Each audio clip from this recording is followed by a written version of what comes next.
Hello, how are you? 1 second. I'm just moving stuff away. So, I think. Uh-oh. Can you hear me? 1 sec.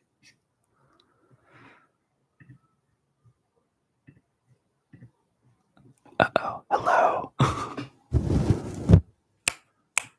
I'm trying to.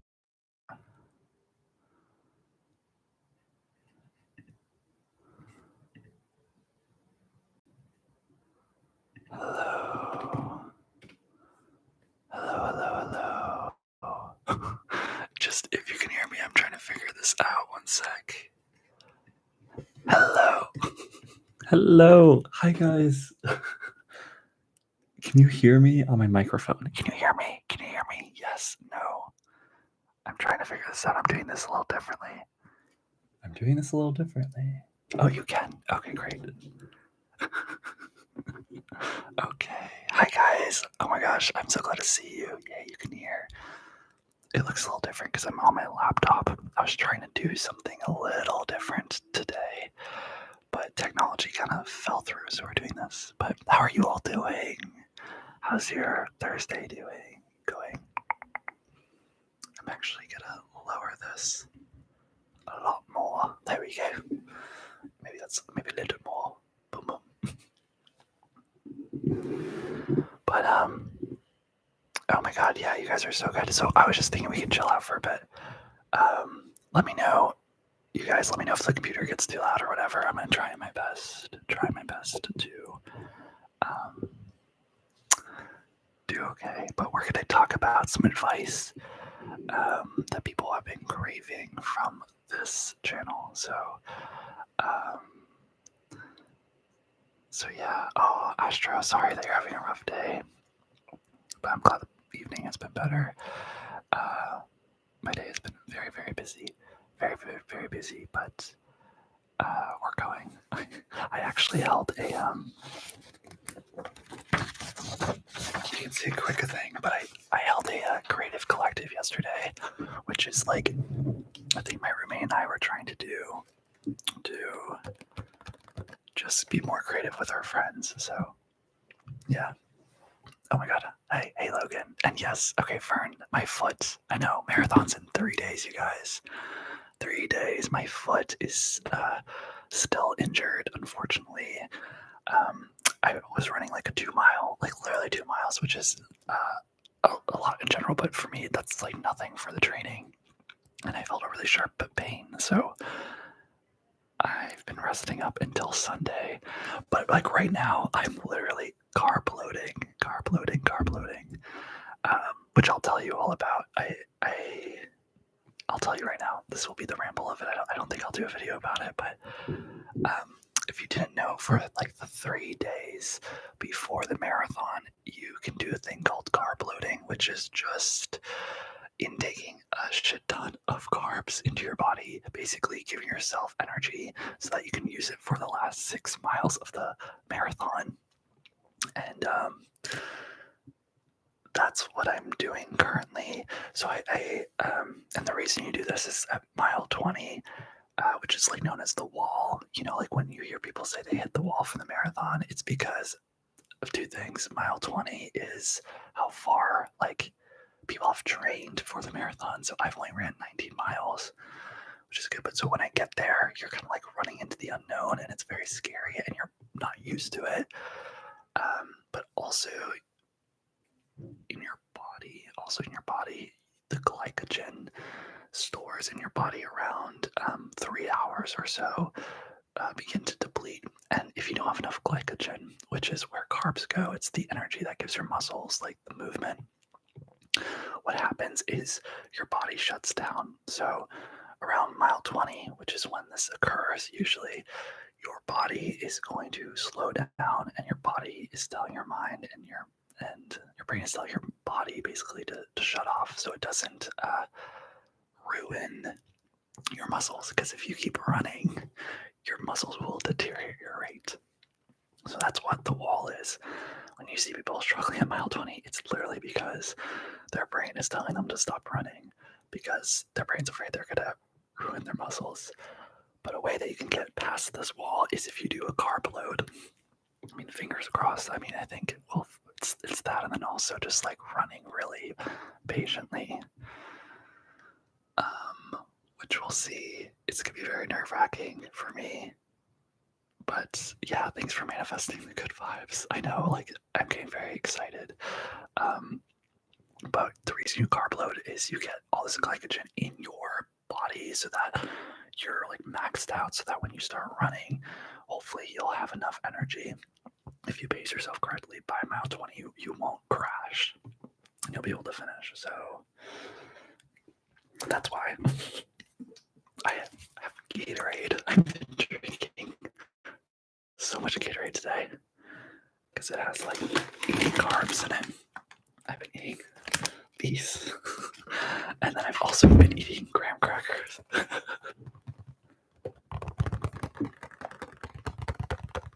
So yeah.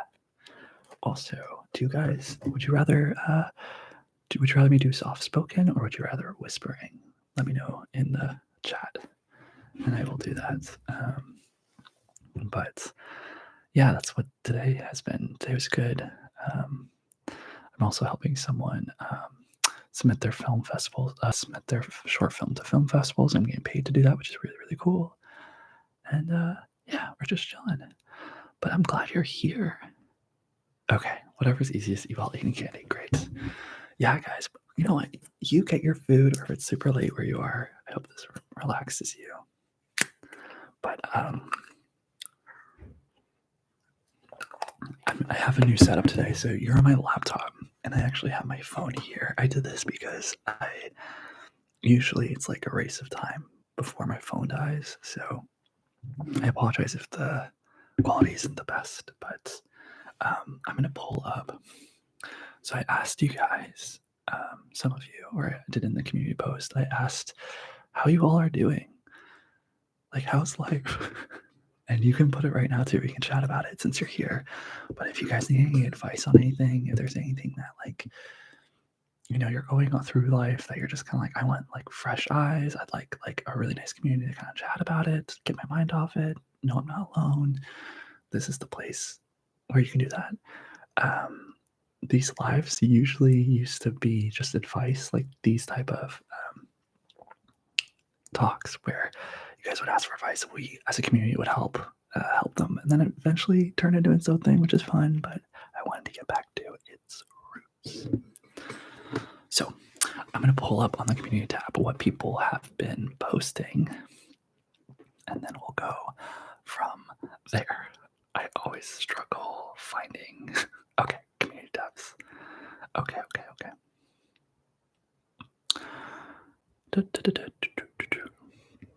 Oh my god, so many people posted. I love it.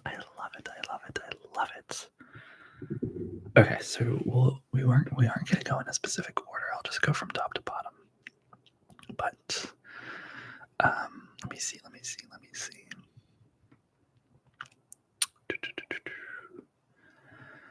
Okay, we're gonna go from top to bottom. And guess who's here first? And I love it because I love to see it. Logan. This is for Logan. Or I'm trying to figure out. Yeah, I'll just say your guys' names. It's okay. I was gonna say I could be anonymous, but it'll be good. But we have one for Logan, which is the advice was any advice for how to be more confident.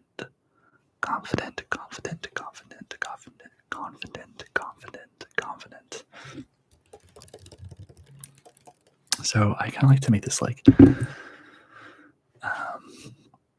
what's the word? I like to make this, oh my god, my mind's like turning into jelly, but I want to make this like a conversation for you guys. So if you guys are watching this right now, we'll go through these advice, and I'll take a second so you guys can think about it. Like, how would you tackle confidence? What advice would you give to a friend about when you feel more confident? Throw that in the chats, and then I will also give my 2 cents, and that's kind of how this will all go down.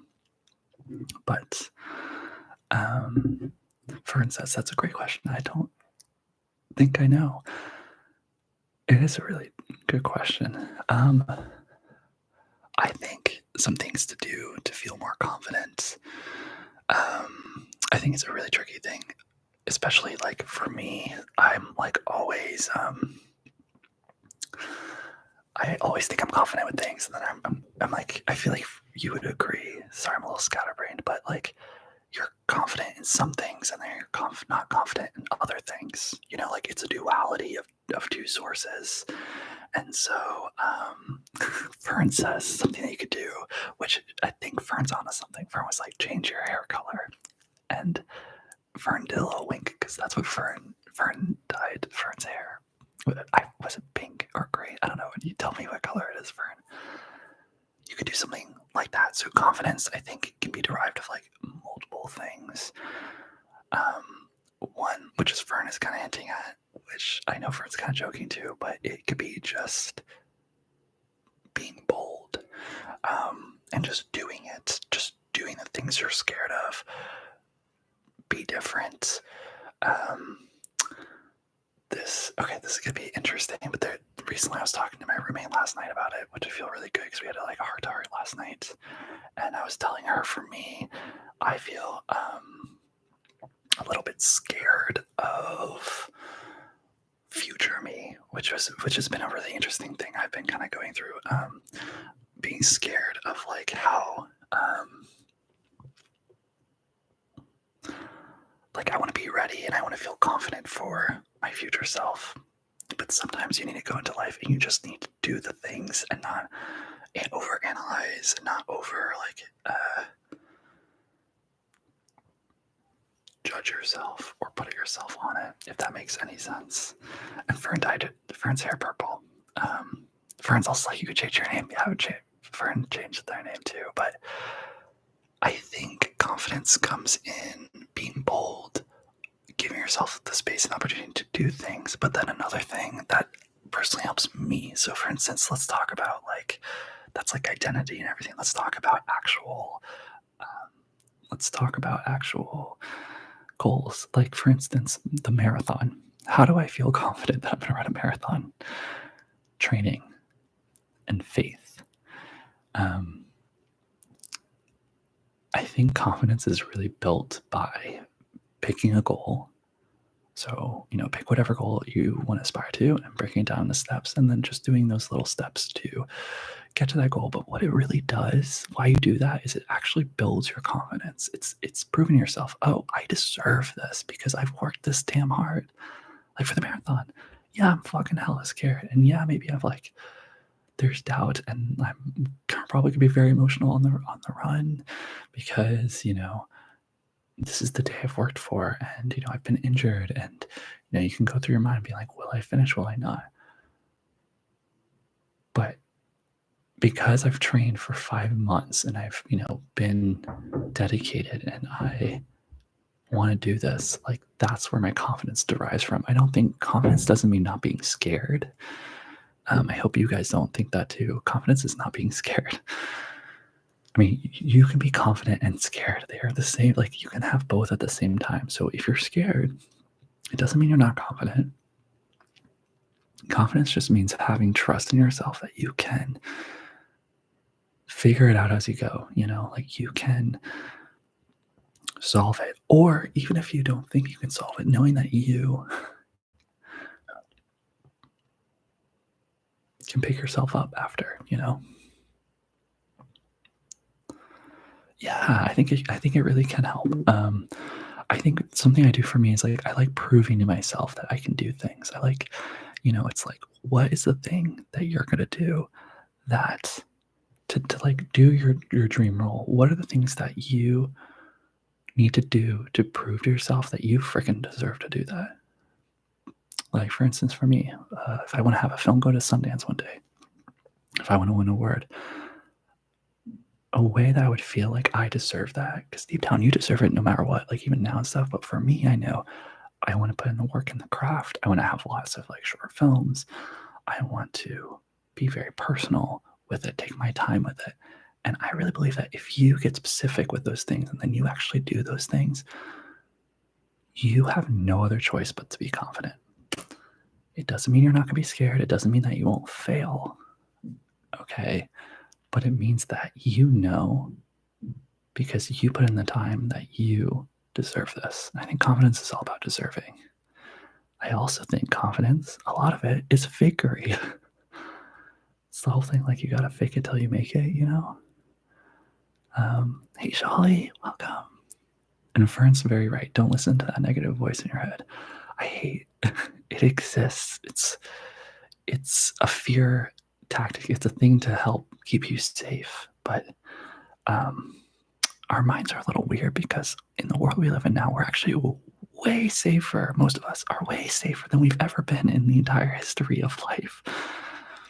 So that's why we're having a lot of like mental issues and stuff and a lot of like self-doubt. And I think personally, like depression and everything, it's because our minds don't know where to go. It doesn't know what to. You know, when we fear things, if we were like centuries ago, we would be running.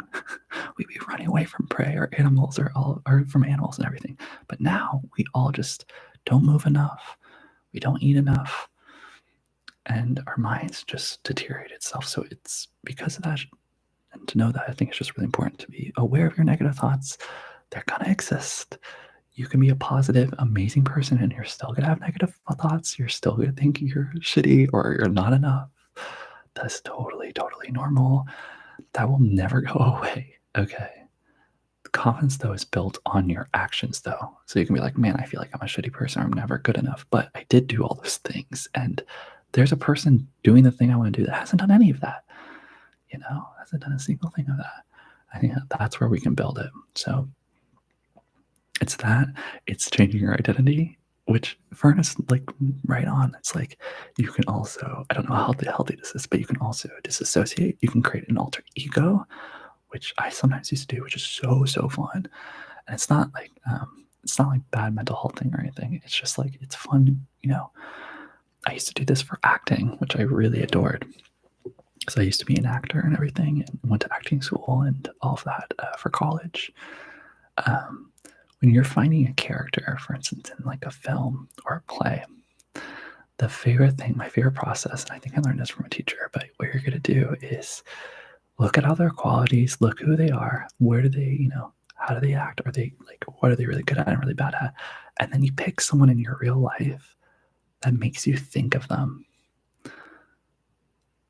Okay, makes you think of them, so then you'll like connect it to a real person. And you can do this for the things you want to be confident in. And then what you do is you become that person. So you become the person that you know, and you just try and emulate them. And you're not going to be that person, no matter how hard you try. You're going to be a version of yourself as that person. But yeah, you can disassociate too. It's not disassociating. It's like creating an alter ego. You know. Oh, okay, Liz said, yes, setting goals, even small ones, and constantly showing up for them will train your mind to be confident even when you face bigger and bigger challenges. Right on, Liz, right on. Yeah, I think it's like building up the steps and everything. Building up the steps and everything. How do you guys stay confident too? And I was just saying, I know like it's a duality, you know, we're confident and then we're not feeling confident. But how do we stay confident as people? Any other tricks? I'll give like another few minutes and then we can roll on to our next topic. But I hope that helped. I think also just being aware that like you don't have to be good, you don't have to be perfect, you don't have to be amazing to be confident. It's just trusting yourself.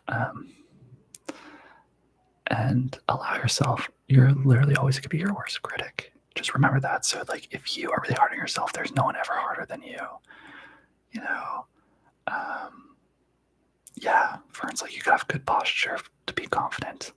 How do we be confident? Posture, how you present. I also think aesthetic.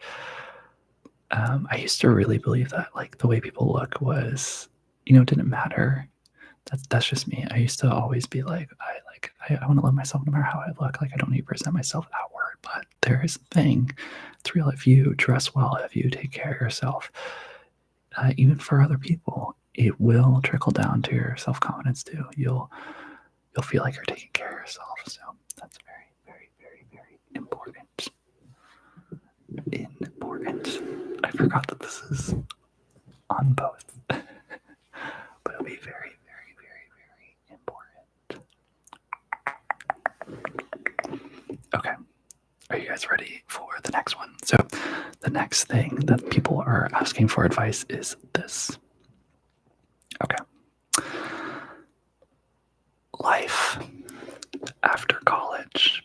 I've got 2 months left of life as I've known it, and I hate change. I'm so terrified. This person's wanting advice on life after college. He said, I've got 2 months left of life as I've known it. I hate change, so I'm terrified. Terrified, terrified, terrified. What would be your guys' advice for that? I first want to say, that is so legit. That is so legit. It is, I laugh because I love it. When I read that, I just really related to it a lot. I think it's really hard for life transitions. When you're transitioning out of college or you're transitioning, when you're moving, I think they can be very overwhelming. But advice after college, let's talk about college. So I think my first go-to advice is you're going to have like this huge impulse to try and figure everything out. That is so normal, but go slow. Like, just go very, very slow. You're going to graduate and you're going to feel like you have to make all these big decisions. And you might have to choose where you live, where you move, all the work and stuff. But just know you're not meant to figure it out right now. Do the best that you can do. Make choices. But I remember when I graduated college, I felt like, the choices I made were going to compound on each other, and that they were going to be the deciding factor if I'm successful or not, or if I have the life I want. And, you can hear this from me. You might disagree, but you'll learn this. Like, nothing is as bigger than it seems. Like, if you're just choosing a job, you're choosing a job and you're going to learn from it, but you can always change your life later and do different things. And, make choices from how you feel right now. Like, what excites you? What is the life you think you want? Go for it. And you're going to change. That's going to be totally, totally normal. Totally, totally normal. I know I did. I'm still doing it. That's something I'm still trying to learn too, is like, it's okay not to have everything figured out. That's what life is going to be, Fern says, I moved 4 times the first year after college. I do not recommend. Okay, that's good advice too. So maybe you don't try and like uproot your life so much after college. Fern says, try to keep up with your friends. That's really good. Liz said, I've grown so much since college, and I've always looked back and wish I went a little easier on myself. Oh, yo, Liz, you are spitting facts today.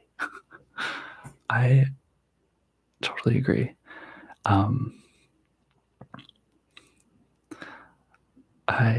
Sorry, I was just reading another comment, but I literally totally agree so much. I actually think about that a lot. I've been very hard on myself after college, even now in life. I think we all are. You're gonna realize that a lot. This sounds so dumb. You're gonna realize that a lot of things you care about or worried about, they're gonna work themselves out with you even trying, and you're kind of stressing over nothing. It's kind of like that thing about like going to college too. People make really big deals of that. People really make big deals of being in your 20s and your 30s, but like, let that all go. You're going to be fine. Change is really scary, but it's so exciting too. You have so many opportunities in front of you. You're going to learn. You're going to get stronger. You are going to meet so many amazing people. I think that's my favorite thing about being out of college too, like years after, it's like you're gonna work with and be around people of so many different ages. Like my colleagues now that I work with are like 50 years old, and I have, like I'm one of the youngest, and that's what that's what real life is. Real life is like we're all doing different things, and what's so crazy is you can relate to people of different ages. Because even if we're in different decades of life, we are all kind of going through and struggling with the same things of day-to-day life. So just know that even if you lose, the comfortability of being around people your age, there is a lot of comfort to be had in people older or even younger than you. And I think that's been my favorite thing after college. So Fern says, don't take the first job you get offered. Worst mistake of my first year. That's good, unless it's a really good job. But Fern's onto something, go slow, be patient. It's going to be weird, but this is going to be the time where you realize that you should not be comparing yourself with the people around you. It's weird because school kind of teaches you to compare yourself. You want to be number one, you want to be the best student, have a high GPA and all that. Even though, to be honest, that really doesn't translate to real life at all, which is so annoying. I wish it did sometimes. But you are going to learn, and it's going to feel really weird, but you're going to learn that everyone's going on their own path, and go slow and be easy on yourself. You're going to have these impulses to do the things that your best friends are doing, or to do something that emulates that in your own career path. You can give it a go, but you can also go slow. Go slow, you'll figure out what works, and sometimes you only figure out what works just by doing. So, take chances. Shali says, life after college is going to be a lot figuring things out. Yes. Just a lot of trial and error things. So I suggest just take things slow. Your own pace is what's best for you. Yeah, I totally agree. I remember my first year after college, I felt like I went nowhere after the first year. I was like screenwriting and still a barista, and it's meant to feel weird. So you're not weird for feeling that. Liz says, nobody has it figured out. Even the most successful people don't. But lean into all the opportunities you have to learn. That's how you grow and find purpose. Yes, the thing I think I've learned, and I'm always reminding myself this, I don't know about you, is that no one knows anything. That's why I always find these advice, I love these advice videos, streams, because, we're all giving advice, but I know we all struggle with the same things, and if we don't now, we did eventually, so that's why I just find it funny. Everyone's all pretending. You're going to realize that. And I think it's weird because when you get after college, you don't know what that means, and you'll figure. You'll see. I don't know. Does that make sense? You'll see. Vern says trying to figure out how to be an adult is hard. Take it easy on yourself. Yes, there should be a lot of things that will come fast to you. I don't know what your financial stability is, but credit cards and rent and jobs and work, and it's going to be weird because you're probably going to be like, wow, everyone's working. I remember I was like, all my friends are working and I don't get to see them as often as I did in school. And you might feel sad about that, and that's totally normal. But I also want to let you know that the pros of all that come a little bit more delayed. So you might not see the benefits of having a job and not having as much free time. There's a lot of great things that are going to happen that are a little delayed. For instance, like traveling. You can travel the world. A lot of my friends went to different places, and I traveled to see them, and that's incredible. Saving for things and I can't relate to this, but one day, saving for films or for a house you want or an apartment, all those things. So Fern says it's almost been 20 years since college and I still haven't figured things out. Girl, me too. Actually, but mine hasn't been 20. Mine's been 5. But we're close. Charlie says, I'm like 4 years out of college. I'm still figuring my life out. Making mistakes is not the end of the world. So don't be afraid to do that. And yes, take your chances. Take your chances, and it's okay to be afraid. I don't know if I told you guys this, but so we're all about transparency and honesty on this channel, and that's what life is. That's like why I love chatting with you guys, why I love the lives. But I just started therapy recently, which is cool. I've never done it before. But one of the sessions, I was talking to her, and she was saying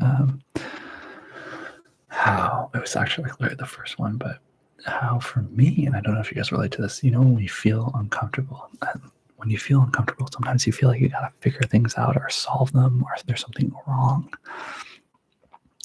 But life is uncomfortable, and it's okay to feel uncomfortable. And being uncomfortable doesn't mean you're failing or you're doing anything wrong. It's just life sometimes. It's just life. And the longer you live, the more you have faith that those things will, you'll be comfortable again. And you don't necessarily have to try so hard. You just have to wait things out sometimes. Sometimes, So, yeah. Liz says, there will be a lot of times when you wish you had XYZ, but it's important to practice gratitude for where you are in life right now. Yes, Liz. We do that on this channel's Discord. So if you guys ever want to do gratitude or any of those journals, we have like a celebration journal. It's like that's basically the vibe, but you can check it out on Discord. Gratitude. I'll say this about gratitude and then we'll move on to the next advice, but gratitude is so important because it like helps open your eyes to opportunities instead of what you don't have. So by being grateful for like, hey, the sun's out, or hey, I did this one thing today, or hey, I love this person, or I love this sandwich I'm eating. It's going to train your mind to kind of like look for things that you enjoy or things that excite you, and you'll begin to see opportunities that you maybe didn't see before. So, and then, for instance, find people you can lean on. Yeah, that's very good. Okay. Any last thoughts for life after college? This person, they're terrified of change. Any other words of advice for this person, this wonderful bee in the hive?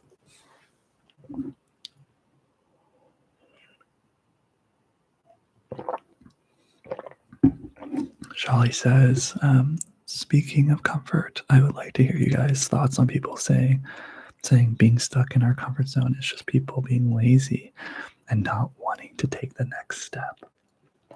Ooh, oh my God, Shali, I love this.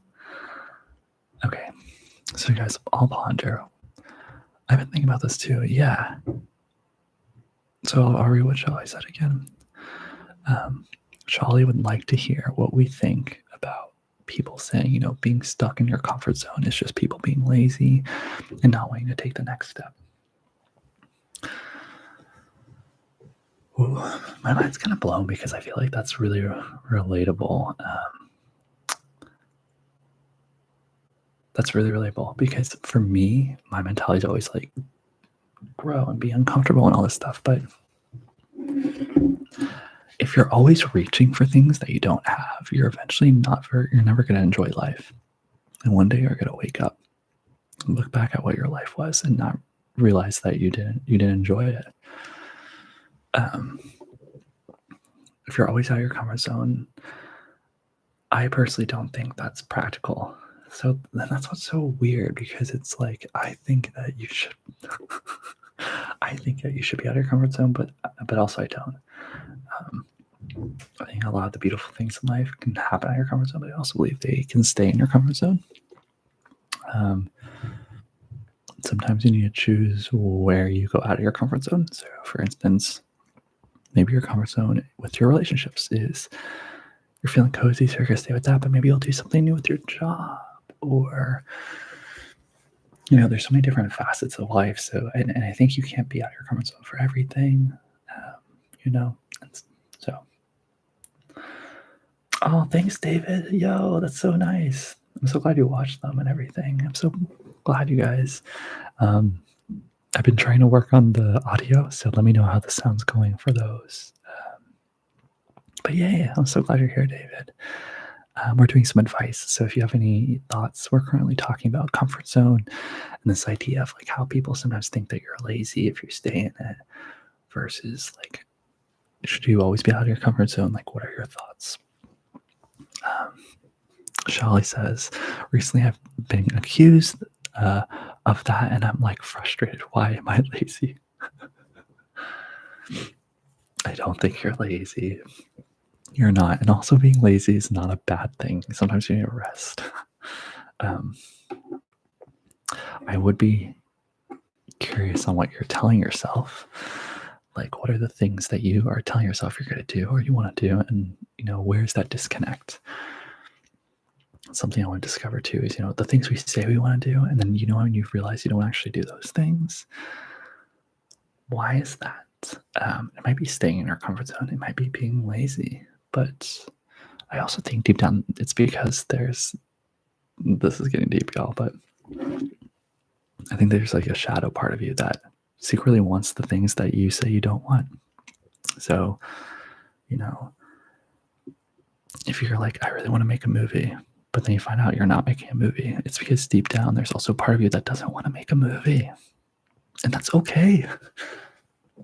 That is so cool. Like, it's good. You know, I don't think it's lazy. What are you guys saying? Okay, Liz said, I love you guys. Okay, Liz said, inner peace is really important. Don't let the grind sacrifice that. But I also understand the other side of that. Sometimes we need tough love and a bit of a push. Yeah. Fern says, I don't think it's lazy. I think it's good to enjoy life for a time, then try something else. Yeah. David said, I'm an introvert. I love staying in. Usually your body's telling you what the person needs. Logan says, I think you should step out of your comfort zone if it is an opportunity for growth. But that doesn't mean you shouldn't be comfortable ever. Fern says, burnout is a thing. I'm trying to let myself chill in the comfort zone for a bit. Yeah. Guys, you are so wise. I think it's so spot on. Like, if you're an overachiever, you want to grind, as Liz says, but you can't enjoy life if you're always grinding. And you know what? Whoever accused you of that, Charlie, your process might be to be quote unquote lazy. You are still doing things even if it looks like you're not. And however they want to view your success is up to them. But you never have to match what they are expecting of you. And you don't. I think it would be interesting to, you know, keep it. It's interesting that it like triggered you in a sense, like what they said, you know, because that means that you really care about it. Oh my God, guys, someone just joined our Discord. Sorry, I get notifications all the time. Yeah. What did Chanel said? Yeah, I think that's a little harsh though. Sometimes you just need to get good where you are so you can get to where you where you go next. Yeah, totally. Hey, Alyssa. Hey, Spartan Omega. Yeah, I think so. If you're coming in, we're talking about comfort zone. Charlie's saying that Charlie got accused of being called lazy for not wanting to go out of your comfort zone. So we're kind of talking about like, when is it good to stay in comfort zone? When is it not good? And Logan had a good thing where he's like, if it's an opportunity for growth, jump, be uncomfortable. But you need to be in your comfort zone sometimes. Like, that's how you enjoy life. We aren't machines. You aren't a machine. Like, life is only as dense and as serious as you make it. And sometimes it's meant to be enjoyed, you know? You're meant to enjoy life. You're meant to sometimes not take it so seriously. Like, yeah, your problems, they have gravity and they feel like that, right? Because they're your problems. But life, you're meant to enjoy it, okay? Sometimes you're meant to let down your problems, let down your growth. And something I've been learning recently too is you're gonna grow. You're gonna grow no matter what you do. Sometimes, even if you don't try, you're gonna grow. That's just how life works. Like, look at your age.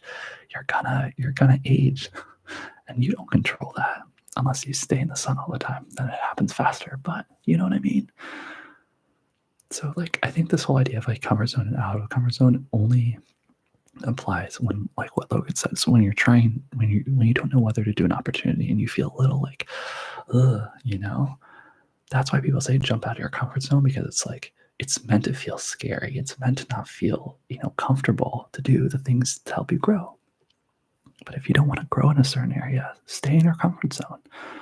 There's no shame. It's very cool. There's a lot of things you should enjoy about your life because you curated it. Think about it. If you're always trying to jump ship out of your life or do new things, you're not trusting yourself that you curated a life that you actually enjoy, or that you're trying to enjoy. That's just my thoughts. Joy says, exactly. I see. This is why I love the hive. It can get meaningful, deep discussions. Yeah, I love you guys too. This is so fun. Okay. Bye, Liz. Liz says she's jumping off. Oh my God. Yes. Yeah, join the Discord. Yeah. You were so insightful. Thank you, Liz. David said, yeah, I'm still in LA. I'm actually running the marathon on Sunday in 3 days. That's crazy. So, but yes, any more thoughts for this comfort zone? How do we I think it's really like, I'm glad you brought this up, Shelly, because I feel the same way. I think it's really just this idea for when you want to grow. Just remember the comfort zone thing, but let that drop in your day-to-day life. You're curating a life that you want to enjoy, and that's kind of always the goal, to curate a comfort zone that really molds and fills you up, your soul up as a human, Oh, David says he's in Fresno. Thanks for the marathon love. Okay. So we're going to move on to our next piece of advice. This is from the community tab, by the way. Okay, so the next one is from Brenda. Brenda. And Brenda said, I just started dating again. I have a Facebook dating profile, so any tips regarding dating would be helpful. Hello, Noah. You can get a shout out. Thanks for being here. So advice for dating and setting up a profile. I know, where's Brenda and John and Allie? I know, Fern, that might be my bad. I definitely made this announcement of this live very delayed, but hopefully we'll do some more so our regulars can pop on more often. I know I miss Brenda. So let's talk about dating. So I think I actually would be really bad at this, but I think just being vulnerable, it's weird because dating profiles, it's like you put out your image, right? You're trying to like look an aesthetic, look cute, look hot, look fun, look smart, whatever you desire for people to view you as. But then dating, I feel like my advice is like, you just got to drop it off. Right when you meet the person, you've got to learn to be vulnerable, trust your feelings, see how you feel around them, and give people a lot of chances.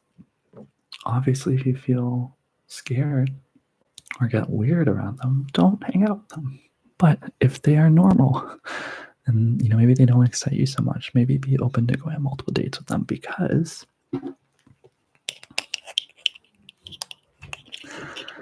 I say this as I haven't experienced it, but my twin sister has.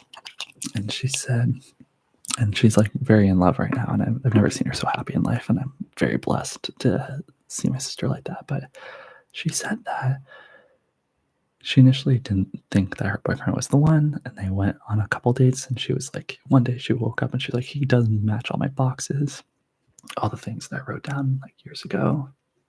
And she gave in. But the thing is, like, you know, the butterfly feeling that you think you're supposed to have that's in films. Um, that's not healthy always, because that could be like a fight or flight response. So sometimes just feeling safe is a very underwhelming feeling when you're with someone, but it's a great sign, you know. So if you don't feel super excited by a person, that doesn't mean that they're not the one. There's a lot more other layers than that, and I think we forget that sometimes.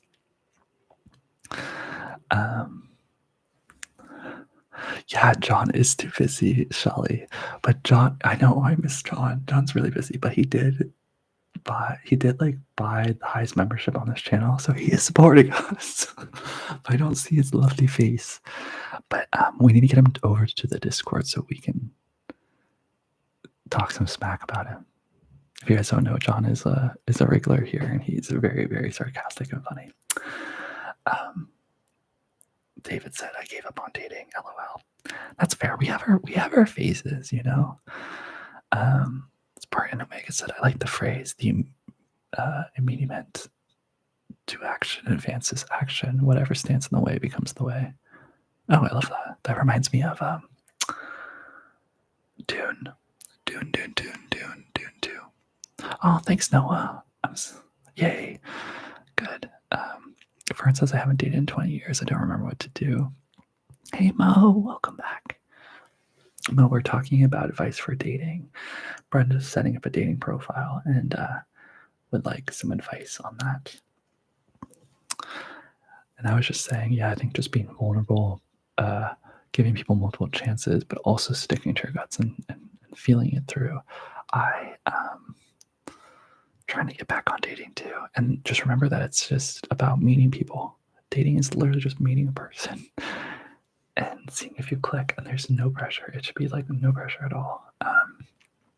And I think the more you do it, that's why dating's so important. The more you see people, the easier it is to see people let down your guard and like actually get to know people. So yeah, does anyone else have any advice? If not, I will move on to the next question for advice. I'm so glad you guys are here. I hope you guys are all doing well. I am going to be eating because I am carb loading today for the marathon. So let me just eat some stuff before I forget.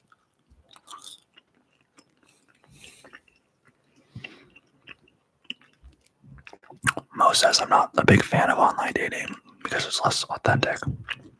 I know, but it's like really hard to meet people in person. Don't you think? For me, I do. Like, I feel like I have to do the dating profile to get people to meet up with me, and then we do it. Oh, okay. I'll do more.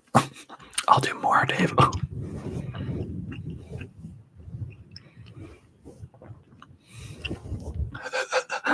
Shelly says, "Dating and me is irrelevant." So I'm sorry, Brenda. Brenda, I'm sorry. I hope this is somewhat helping you. Mo says, "Most people are different on social media rather than in person." But yeah, it's harder to meet people in person. I know, Mo. That's why, honestly, personally for me, and maybe Brenda, this could be useful too. I like look at their profile once, and then I know I'm like, okay, am I potentially interested in them? And then I go, yeah, and then I just start messaging them, and then I'm like, let's meet in person as soon as possible. To be honest, that might be a little different being a guy than a girl, but that's my experience. I always try to get off the app or Facebook as soon as possible, but obviously, like, cross your T's and I's and whatever the saying is, you know, make sure that you'll feel safe or you're in a public space. Yeah, make sure you're always in a public space on the first date. Never go home with them unless you feel comfortable. Always share your location with someone. I know it might feel embarrassing, but do it anyways. It's not embarrassing at all. And that person will take it as a huge compliment that you're like reaching out to them. Yeah. Noah said, "How do I feel about dating?" I am all for it. I was actually trying to go on a date a week this month then I got sick, and then I haven't done it, and then I'm marathon training, and then I was in a movie and all that. But you know, if you're single, it's what this month's intention is, which is being intentional. I think the thing is like I don't think dating should be done unintentionally. Like I don't think you should just go on dates just for the sake of it. Um, but if a goal of yours is to like fall in love one day, or to have companionship, or have a partner, or any of those things, I think we need to get in the habit of, giving ourselves the best chances and opportunities for that. And one of the best opportunities to do that is to go on dates. So if that's your goal, which it is for me, I'm all for dating. But like I said, my tricks is I just try not to put pressure on it, because it's just meeting a person. I don't know about you, but I also feel like I do way better in person. Like it sounds weird, but I feel like I can get people to like me. It's just more rare for me to really like someone else, which might be me just having my walls up too much too and not being intimate. I think when we have those feelings of like, I don't know if I like this person, and if you have that a lot, I think it's because you're not allowing yourself to share something vulnerable and allowing them to receive it. So I'm working on that, but overall, I think it's very fun and low stakes, in the sense that like the main goal has high stakes, but like dating itself should be very fun and try and learn something.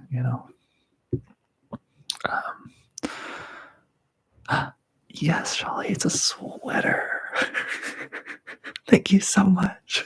Glad you love it. Hey, Bob. So Bob says, going to the gym anyways. Ooh, do you have any gym motivation? Like why I would go to the gym, or and we'll get back into advice in a sec. I love just chatting with you guys, but I love the gym. I used to weight lifts, but now I'm running a marathon on Sunday, so I've just been running for the past 5 months. But I love the gym, and I think motivation for the gym, it should be, and this is with goals and anything, it should be things that are tangible. So it's like, I love weightlifting because it's like, I want to get to that next number, I never do it on aesthetics, and I never do it based off of like how I feel. Well, sometimes I do it on how I feel, but I like having concrete things, because your mind, it's going to play tricks on you. It's going to say, hey, you suck at what you're doing. Take a break. You can never, like, you're not succeeding. But then, Logan, this is what it's saying, the confidence. But then if you're like, yo, but I got to my number, and like that was my goal, but why do I still feel like shitty? I think doing that enough times, you're going to realize that your shitty brain isn't actually an accurate depiction of whether you're succeeding or not. It's just always going to be there. So it's like, you're like, wait, I should feel happy because I just hit my goal, but why do I feel like miserable? And you're like, oh, my mind's lying to me. Like I did the goal. So that's something good, motivation. Okay. Spartan said, I have low social battery, so I usually can't stand to be around certain people. Not that they're bad, but I just get uncomfortable and prefer solitude.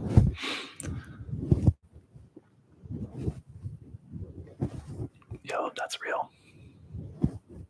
I mean, some people really enjoy being alone. That's amazing. And also just remember this too. People change. My room and I were talking about this too. Like there might be a future where you have a high social battery. So, but that's real. Sholly says, I have a question. Nick, would you be interested in long distance dating? Like different countries. I don't know why, Sholly. I literally thought that was you asking me out, which I think is really funny.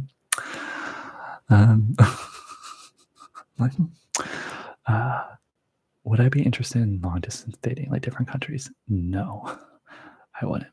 I wouldn't, because I think if you open yourself up to, we're talking about dating right now, I think if you open yourself up to allowing yourself to date anyone long distance, you're not going to ever choose anyone. And I think if you only allow yourself to really date the people around you, it makes you choose. And love is something that, I think I don't really, I mean, I've never really experienced that. So you do tell me if you've been in love, but it's like, it has this deeper level. So, and I think physical intimacy is really important.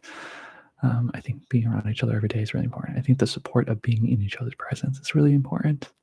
When you're on like a couch watching TV and not even talking, I think that's really, really important. So I don't think I would ever do long distance unless I was madly in love or married and they had to go, do a job somewhere and I had to do a job here. That's when I would do it, but I would never intentionally do it, I don't think.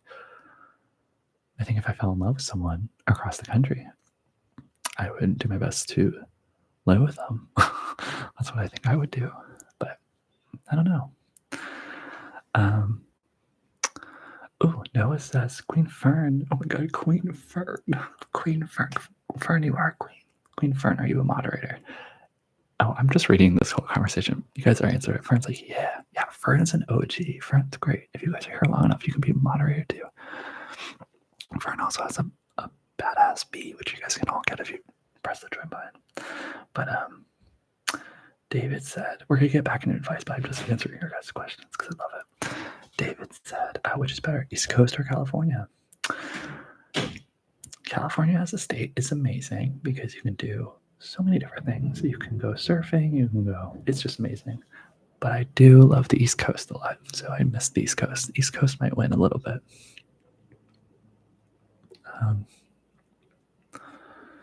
Yeah, Fern's right. It depends where. Oh, Fern, you're answering all this. I love it. Yeah, Fern loves Boston more, and she's living in LA. Okay, Cordy. Hey.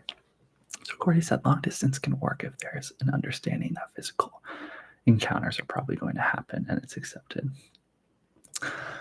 Yes. For me, though, I think I'm not really into poly. I'm not really into open relationships yet. I mean, maybe one day, but I just don't like that.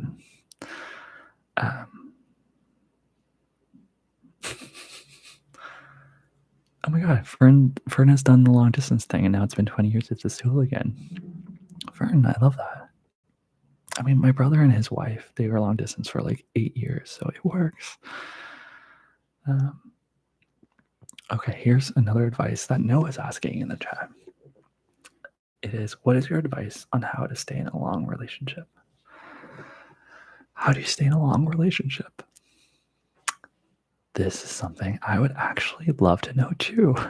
So do you guys have any advice for that? Maybe Fern or yeah, how do you make it work?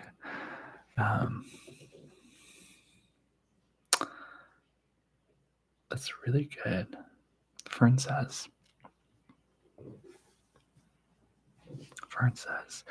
be easy with each other. Get your own blankets. Talk every day. Give each other space. Have your own hobbies.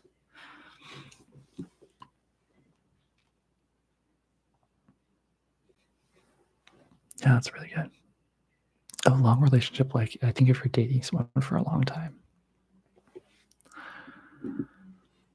Yeah, no, I actually have no experience, so I don't know, but I think it's just probably learning to adapt, accept each other. I'm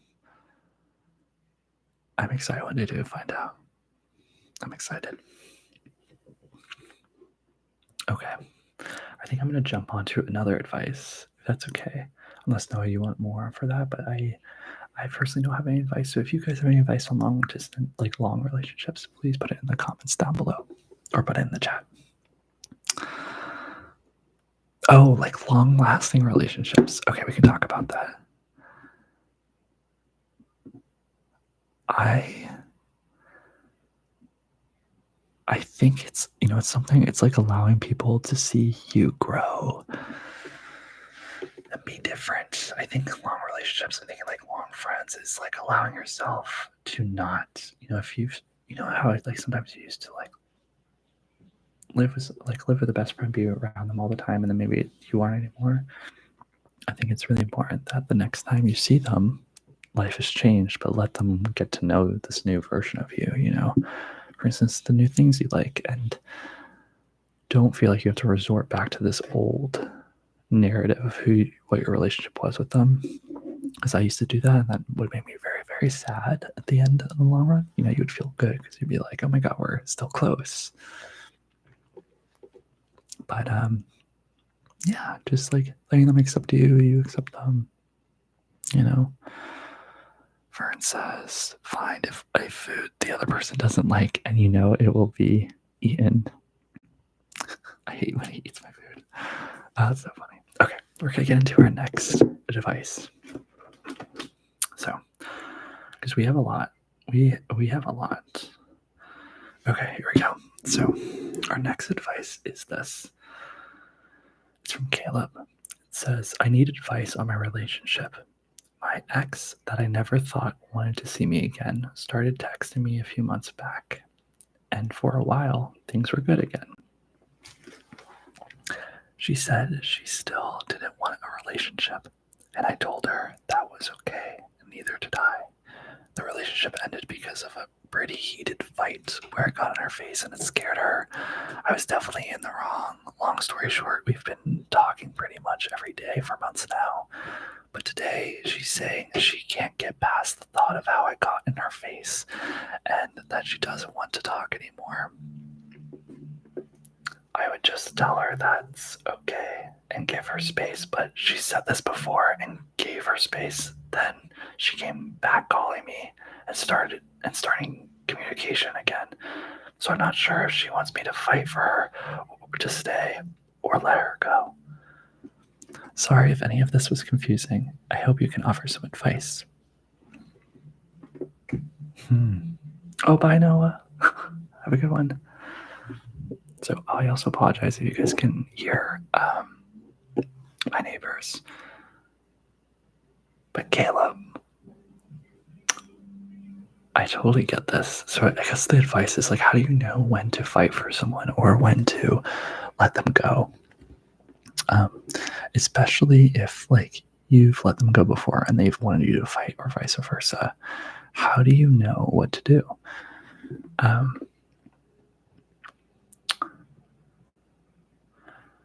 I think it's tricky. I think if someone wants to leave you, there's like that fine line where you need to fight for them to be like, I don't want you to leave. But then there's another line where you have to let them leave because you don't deserve to have someone that's half in, half out of your relationship or your love life or anything, right? It sounds like you learned a lot. That's a little scary that you got in her face and stuff. But also I know relationships are all like different and stuff. What do you guys think? What do you do when you don't know whether to fight or to let go?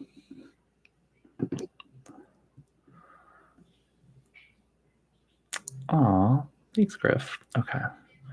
Fern said, do you feel happier without them? Is it harder to live with them? Fern says, do you feel happier without them? Is it harder to live with them? Yeah, Caleb, I think that's a good question too. Does it feel rough to be with them? I don't know. Yeah, it depends. I think the thing is like letting your intentions be shared. For instance, with like your girlfriend and stuff, letting her know that you want to fight for her and that you are willing. But if she needs her space, you need to give it to her. And you just need to, if she comes back again, take her for what it is. But if that is draining for you too, acknowledge that. That is a part of your relationship. It's not like your relationship just is only the good times, and then you're like, oh, we fight and we kind of break up. But then when we're good, that's like the relationship. It's like all of this is encompassing. So I think I'm always under the impression of like, let go, let things go and everything. But to be honest, it's something I'm working on is trying to figure out what to fight for. So, if you really believe she's the one and you really believe you can make it work, fight for her.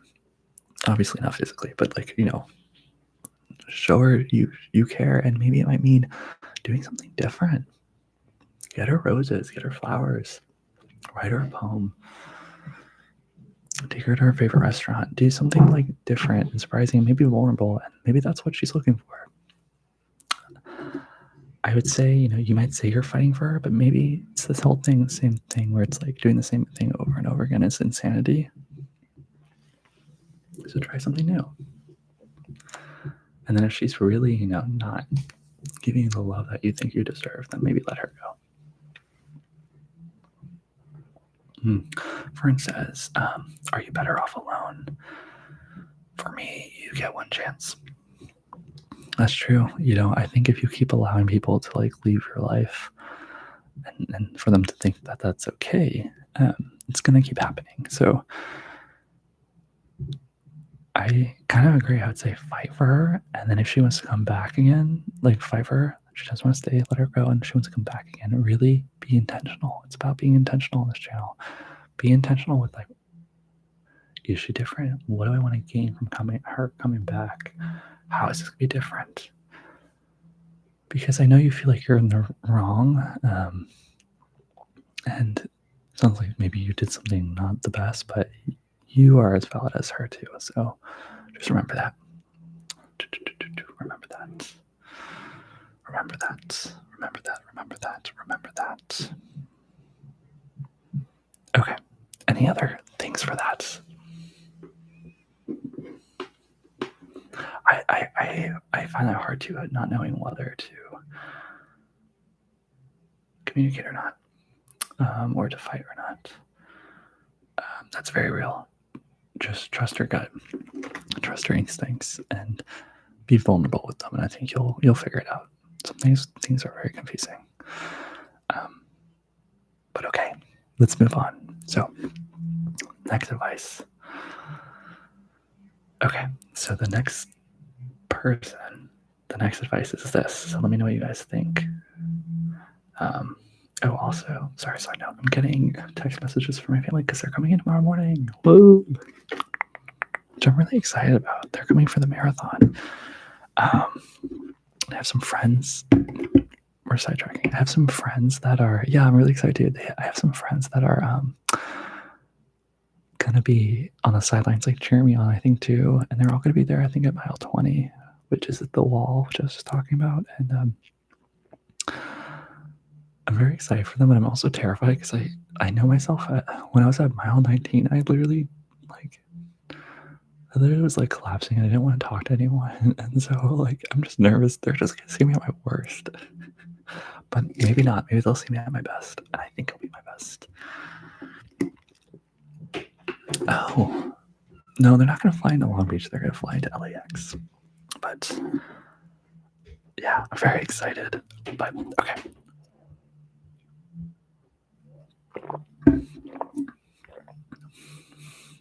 Okay, so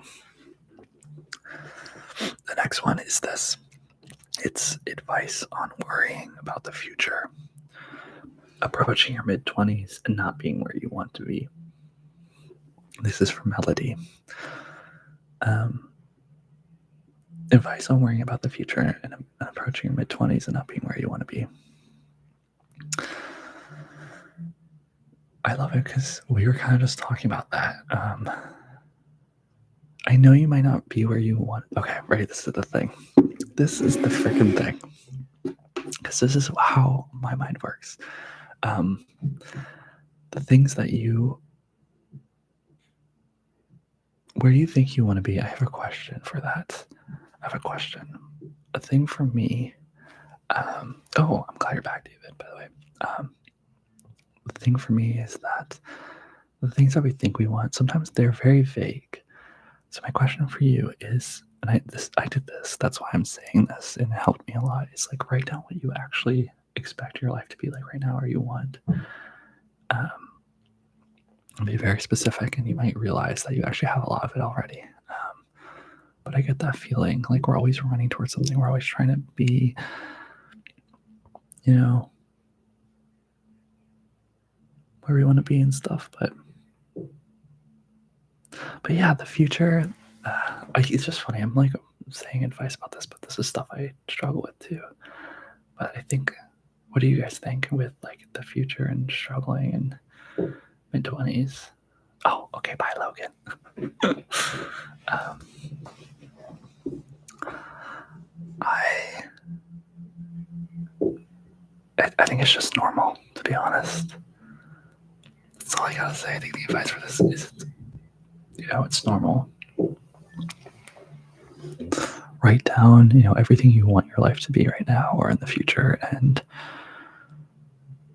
be concrete. And, if you don't have those things, figure out a way to get them. And it'll make you feel better. If you feel like you're going towards the direction of the things you really want, you have no reason not to be excited. But I think sometimes we get really nervous about the future and where we are now because we feel like we're floating.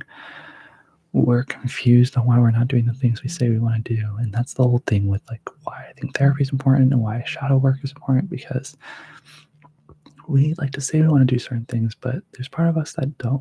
And that part of us is very important too.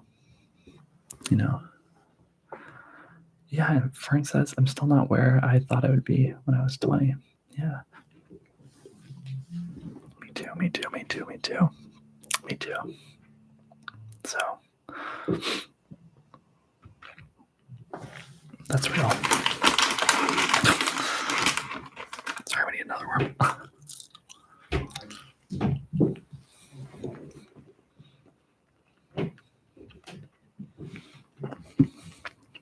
Okay, we're going to do a couple more advice, and then we'll see where we go, okay? Because I'm getting tired. I've been eating so many carbs today that I feel really lethargic. I love it. Okay. Okay, so I'm going to do another one. All right. Oh, this is funny. So Shali, I don't know if Shali's still here, but Shali wrote one and said, advice on how you prepare yourself giving advices, because that's not something everyone can do, especially when you yourself figuring things out and no idea what the heck is going on. Ha ha ha. Yo, Shali, I love that because we were just chatting about that. I'm laughing. I love it. How do I prepare? Yeah, I think I mentioned it before, and I think you guys can use this too. Like, how do you give advice to people when you know you're like not going through things? It's weird. I really like these segments because I find it very therapeutic actually talking about all these things. And I don't know if you feel the same, like hearing all about it, because it's a nice reminder that we're all kind of like going through things. And every single thing on this list, except for the relationship thing, because I haven't had really a relationship yet, but I've dealt with, or I'm going to deal with, and I think you guys feel that too. So I just love compassion and love. I just love us. We're all trying our best at life, and I feel very honored to know you guys and to know your lives, and that's how I prepare. I just like love hearing about your lives, and I know, and you know this too, I know that my advice can be flawed sometimes. I really believe that when people ask for advice, it's not always asking for an answer. It's just asking to be listened to and to be talked about and to feel seen and to be told that everything's going to be okay, and everything is going to be okay. It really, really is. It just is scary because sometimes we need to be reminded that, and I'm here to remind you that. So that's kind of how I get into the mindset of giving advice, I guess. Also, like what I would want people to tell me,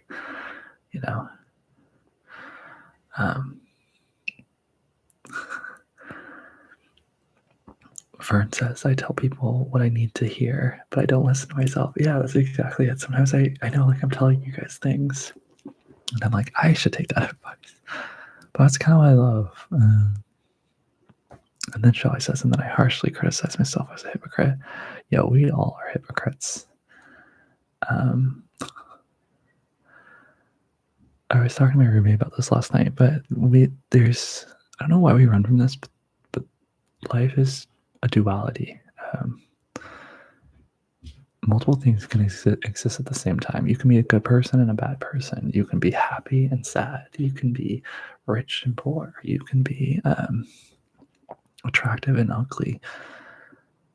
I don't know why. I think it's like our minds just can't comprehend. Like we are always just trying to like. There's only one thing. You're either happy or sad. But like life is, you can be both.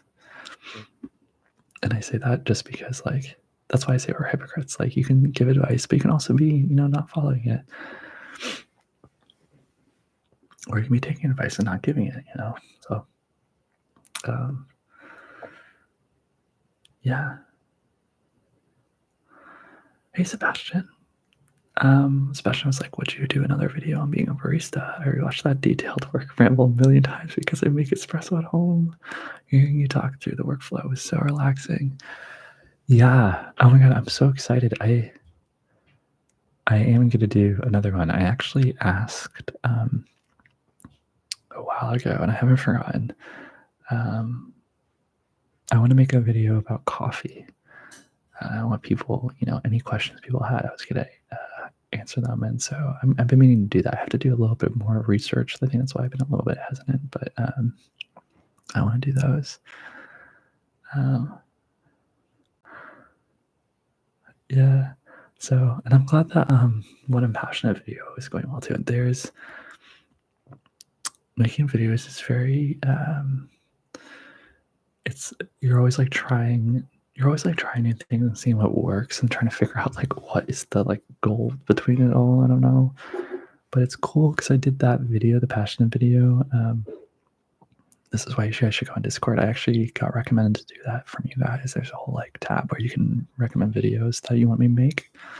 And I did it the same way. I intentionally did it the same way as that other coffee ramble, like very fast, very just in it, very detailed, and you guys seem to like that, so that made me really happy. So maybe I'll do another one. Yeah, I'm really glad you like that, Sebastian. It's kind of scary doing. Also, sorry, I'm very like burpy because I've been eating a lot of food. It's really interesting when you get a video like that people really like, because I get scared shitless to do and try and do another one, because if it fails, it feels like it's like a failure. But I'm getting over that. That's why I love this channel too. Is like we can talk about this stuff, but the channel itself is like practicing. I get to constantly practice like putting things out and getting receptive feedback and stuff. But yeah. Fern says, years and years of learning from mistakes, trying to help others not to make the same ones. Yep. I don't know what you said, Shelly. Shelly says, I tight Nick supposed to do a coffee video. Oh, you think? Yeah. Yeah, I'm going to do a coffee video soon. So I'm really glad you enjoyed it. It's cool. Espresso is awesome.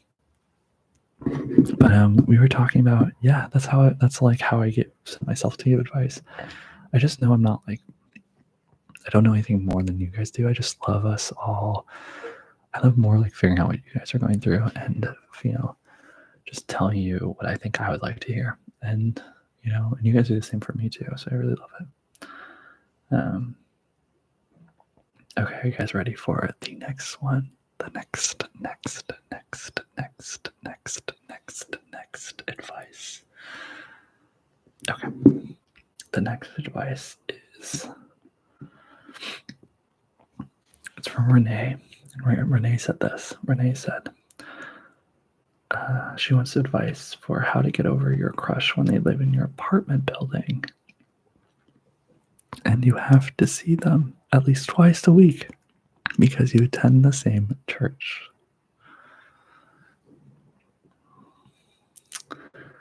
Okay.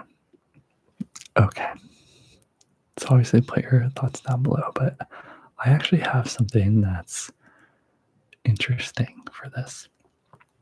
I had some, not like addictions, but some habits, some things that I've been learning.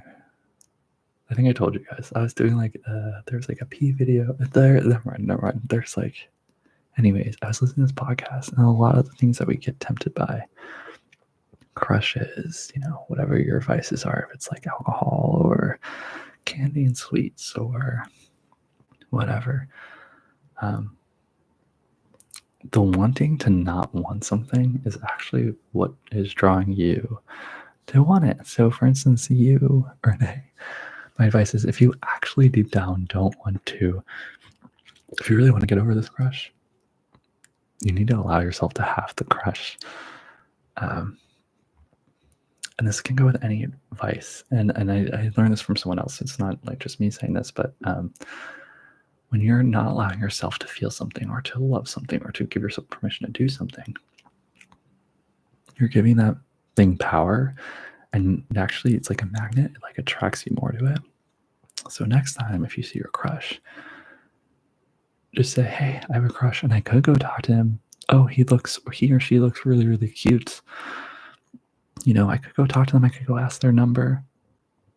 And deep down, you'd be like, no, I can't do that.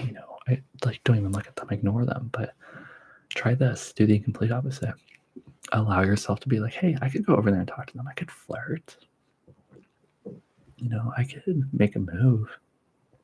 And if you really want to get over your crush, you're going to allow yourself that opportunity, that impulse. Instead of being like, I shouldn't, you're going to allow yourself the flip impulse, being like, I could do that. And then you'll be like, but I actually don't want to. And then you won't do it. It sounds really counterintuitive, but it really works. It's worked for me with my thing, which I've said before, but it's the PORN stuff. I made a video about that a long time ago. You can check it out on the channel. It's called like NoFap. But I listen to this podcast. It's based off of that. And yeah. So if you really don't want to do something, the way that you get yourself not to do it is you allow yourself to do the thing. And that even means that when you want to do the thing, like, so for instance, if it's like alcohol, or let's not say that. Let's say like sugars, chocolate. If you really don't want to get rid of chocolate in your life, next time you see chocolate, you're gonna allow yourself to go for it, and you're not going to suppress your impulse. It's normal, it's natural, and you can usually catch yourself and be like, oh, I don't actually want to take that. But even if you allow yourself to, and you actually take the chocolate and you eat it, you need to allow yourself to be like, that's totally fine, because that's a normal impulse. So when you let yourself actually do those things, it's going to be a lot easier to get rid of them. If that makes sense.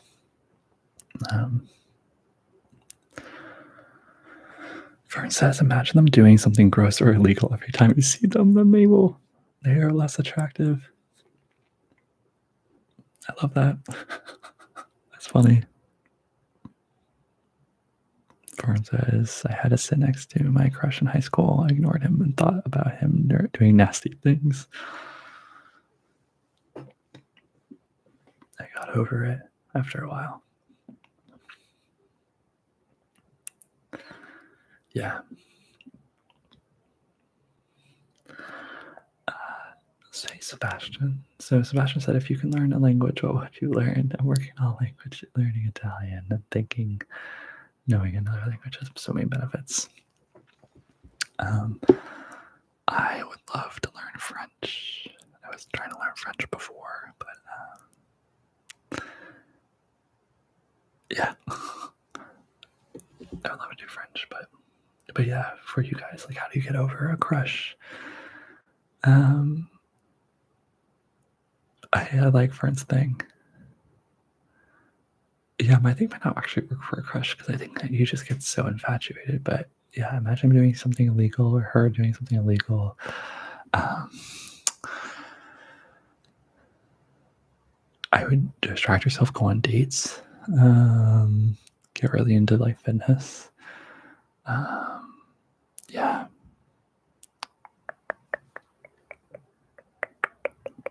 I don't know. Yeah, right?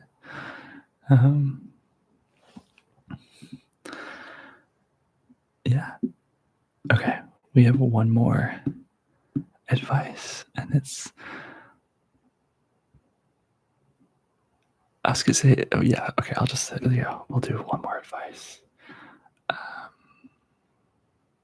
Oh, I love these. Okay, okay. Vern says finding out more about what the person is actually like and not your perception of that. Yep. Yeah, I like getting that. That's the thing. The crush thing. That's what I was saying, Renee. If you allow yourself to actually talk to them and like go on a date with them, it's gonna help you get over them because you're probably gonna realize that they're not who you think they are. But hey, Allie. So Allie says, do you think being aromantic leads to being asexual? Ooh, that's a very good question. Ooh, I don't really have any experience in that realm. I can give you what I think, but I would love to hear what you lean towards. I think I would say no, actually. I think they can go in hand. Like, I think you could be asexual and aromantic, but I know people that are aromantic that could be like hypersexual. I don't know if they're fully correlated. I don't think it does. I think it could be hard because you can make you think you're asexual because if you're aromantic, maybe you're not, going on dates and you're not showing affection out in the world. So it might feel a little bit more difficult to attract those mates and feel, romantic connection in the bedroom. Like romance kind of leads itself to sexual intimacy. So I could see why that could like make you think that, but I think actually being asexual doesn't delineate from being aromantic. I think it's easy to think it does because you're not getting the interaction of like that physical intimacy as quick or as obvious. But I wouldn't say that you're asexual because you're aromantic. But that's just my opinion. I don't know if anyone else have any opinions. Fern says, I think there is a correlation, but not a causation. Yeah. Okay, maybe that's what I believe too. Yeah, I don't think there's a causation. There is a correlation because they can be connected, but that's interesting. Ali, do you think you're, not to be personal, but do you think you're becoming asexual, or it might be something that you're pondering about? But yeah, that's my opinion. I think also people are fluid, like people change. Remember that. So however you feel right now, you can change in the future too. And that doesn't mean like wait till the future, like enjoy yourself now, but you don't have to have this figured out. You don't have to have any of this figured out, and you get to create your narrative of intimacy and all of that. So it's like only define it if it helps you feel secure. But if it does the opposite of not making you feel secure, don't even try and define it. That's what I do. I don't define my connection, because sometimes when I do it stresses me out. Like if I'm just like I'm a gay person, it doesn't feel right, and if I say I'm a bi person, it doesn't feel right. So sometimes I'm just like, if I don't want to talk about it or label it, I don't, because it's fluid. Vern says romance gives me the ick. Hubs doesn't get that. Romance is his thing. Oh my god, it's so interesting. Yeah, some people don't like romance. I love romance, I think. But I also think it's like your attachment style. My roommate and I were talking about last night attachment styles and how, some people have like where they cling on, some people like push away. That might be a thing too. I don't know.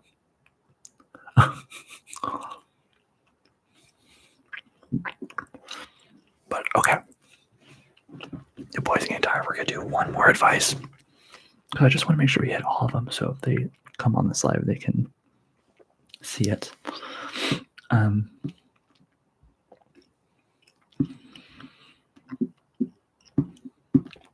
Oh, is it showing up? Okay. The last advice that someone's asking is from Ray, and it's about college and making friends. So they want advice about like how to make friends in college and everything.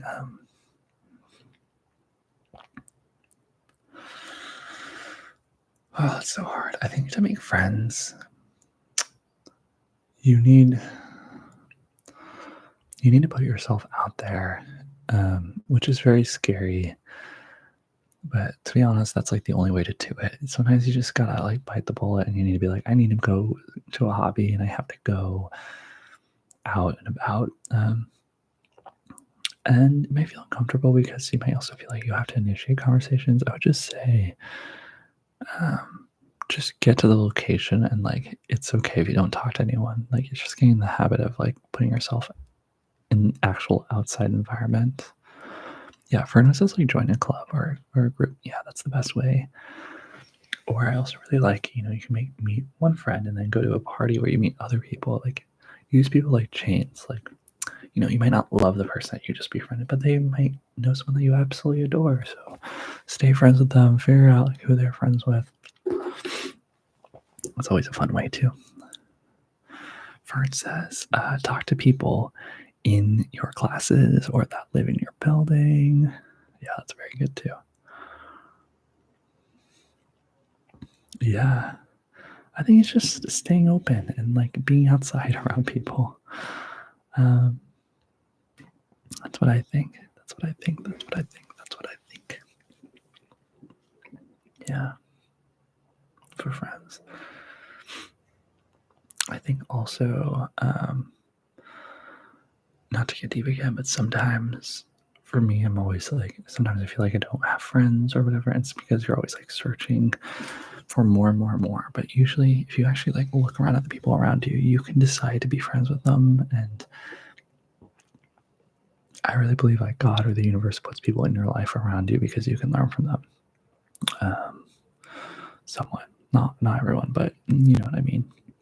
So like look at who's actually around you, and even if you feel like you don't have friends, there are people around you, and that might mean to just talk to them more and try and like get onto a deeper level with them.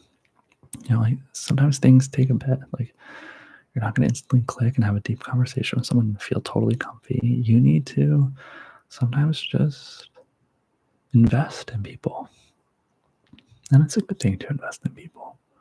It's a good thing. It's a good thing. It's a good thing. It's a good thing. It's a good thing. And Joy says with friends, it happens naturally anyways. For instance, ask to sit with people who are sitting alone in the dining hall. Yeah, that's really good too. Yeah. Yeah, find things that I think the thing I really like to do too is like figure out who you think is cool in your world or school or college. Like who do you like, or you're like, damn, that person's cool, and then try and become that person. Figure out, okay, if that person's cool and I kind of want to be that person, become the person in your own version and like go where you think they would go, and think about what friends you want to make. Do you want to make artsy friends, funny friends? Do you want to make theater friends? Do you want to make intelligent friends? Become specific, because the more specific you can get, the more likely you are to kind of like meet someone and then go where you think they would live. Not literally live, but like, like as hobbies and for fun and stuff, and go there. And then, you don't have to start every conversation, just like show up. You'd be surprised, like friends, people become friends by just familiarity. Like by seeing you enough, they will feel like they know you. So even if you don't chat for a bit, if you just keep showing up, one day they'll just talk to you normally because they've seen you enough, that they recognize you. Sometimes you don't even need to like do a conversation, yeah. Shelly says, with friends, it happens naturally anyways, as long as you're actively involved in wanting to make friends. Yeah. Because I think in college, sometimes you can accidentally meet people who match your vibe. Yeah. Fern said, I had no friends my first semester. I had to leave my comfort zone to find friends, bringing it back to the beginning. Yeah. I don't think Logan's here anymore, but that's the thing is like when you're not comfortable, I think the way to get comfortable is you have to go out of your comfort zone even more. Uh, so yeah. Yeah, from a simple hey only. Yeah. That's so good. But yeah, college is it's a hard one. And there are so many times in college where you're gonna feel like you don't have friends. So that's normal. It's very, very normal. Um, so yeah. Um, cool. I think that's the advice section. I really love doing that. And I hope most of those people watch this. Maybe one time I'll do another actual video of giving advice. But I think Shaw, you gave this idea. I actually love the live advices about this. So I like hearing from you guys. I think that's kind of the fun part. But yeah, I hope you guys have a good night and everything, and be super duper easy on yourself. I feel very grateful to know you, and yeah, hopefully we'll see Brenda and John soon, and everyone, and yeah, send me some good wishes for the marathon. And I'm gonna eat some more carbs, and I'm gonna like rest and sleep, and I have to eat like 200 more carbs before I go to bed.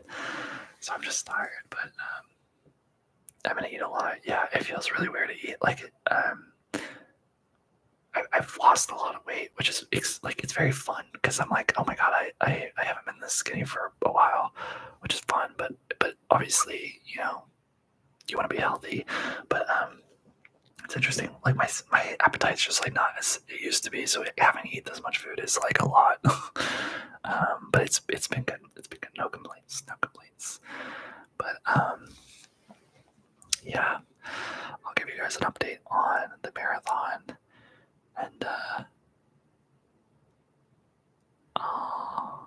yeah, just literally just send me good thoughts. Like I really believe that actually helps. So send me good thoughts, some healing thoughts for my foot, and I'll let you guys all know. I'll probably post.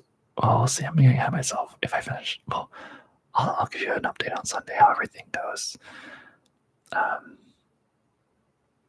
But yeah, I am just so grateful for all of you.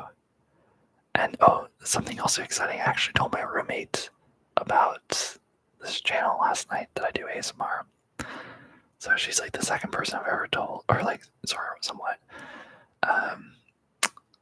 It's kind of crazy. Yeah, cheer for me there. It's kind of crazy, like telling me about ASMR because I haven't told anyone about, but my Instagram, like the nicksrambleasmr Instagram, has been popping on my friends' feeds. So like, I've had people ask me like, "Do you have an ASMR channel?" Like, what is this? And thankfully, I'm actually in a place now where I feel very proud of our community. I'm very like, yeah, I do this thing. Like, you can check it out if you want.